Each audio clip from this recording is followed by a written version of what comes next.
ओम प्रकाश और रानी के बिहाव है जी। स्वागतम स्वागतम सबला झारा झारा न्योता है जी। स्वागतम स्वागतम ओम प्रकाश और रानी के बिहाव है जी। सबला झारा झारा न्योता है जी। कर ले येला स्वीकार अगोरा मतोहर साहू परिवार जी।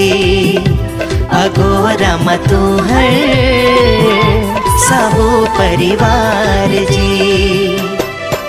4 फरवरी मड़वा छवाबो जी। जुर मिले जुर माटी जाबो जी।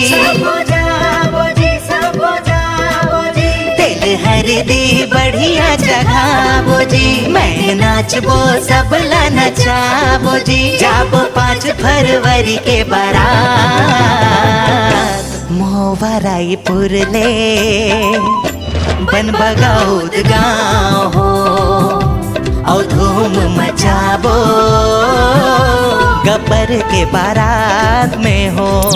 वाह, आगे कार्यक्रम ला घलो बताना जी। ऐसे त सुन 6 फरवरी के रिसेप्शन जोरदार है जी। सुनीता पार्क रायपुर स्थान है जी। गब्बर और अंजलि ला देहु आशीर्वाद।